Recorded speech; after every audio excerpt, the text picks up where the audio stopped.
जय माताजी। साहित्यकार पौभा गढ़वीना। आम तो बात एवी छे कि आपने अचरज लागे कि आ कई रीते बने, कारण के दुनिया में एक जनेता अने एक जनार्दन। जनेता एटले के मां अने जनार्दन एटले के ईश्वर। आ बे जेटला दयाळु छे એટલા દુનિયાની માલમાં બીજું કોઈ દયાળુ નથી। માં વિશે તો અનેક કવિઓએ લખ્યું છે, બહુ લખ્યું છે।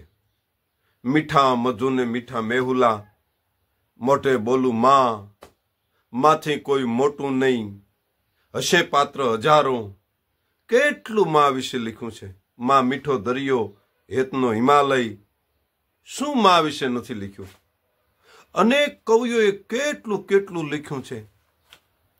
दासी जीवन एने भजननी माल पे एम कीधुं छे,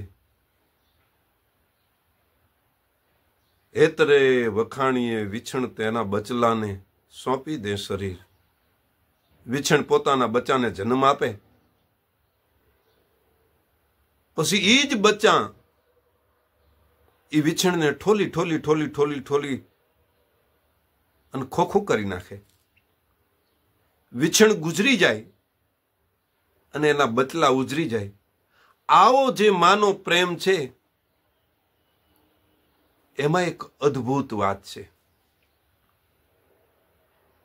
શું માં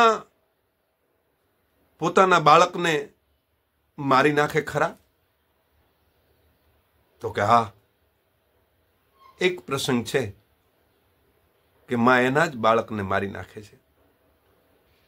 અને ઈ છે सरपण। नागण।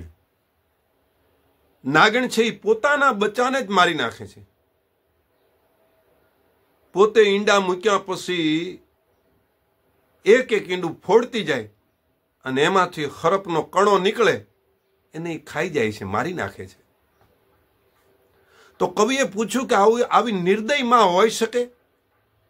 एक विछण जे छे पोताना बचला माटे प्राण छोड़ी दिए छे, खोखું થઈ જાય છે, तो एक नागण छे जे पोताना बचलाने ज मारी नाखे छे। तो आવું केम? एक चारण कविए हरदासजीए जवाब आप्यो के एનું कारण ई छे, मां दया विनानी न होय। भले नागण होय, नागणी होय, हरपण होय, पण एमां मानी दया तो होय ज। मां पात्र जेवुं छे के जे दयानो दरियो छे, ई दया छोड़े नहीं। तो के पोताना न पोताना बच्चाने केम मारी नाखे छे? हरदासजी चारण एनो जवाब आपे छे कि एटला माटे मारी नाखे छे के सापण निज छोरूने भाळता ज भरखी जाय। ईंडू सरपण छे, नागण छे, ईंडू फोड़े, एमांथी कणो निकळे, एने मारीने खाई जाय छे।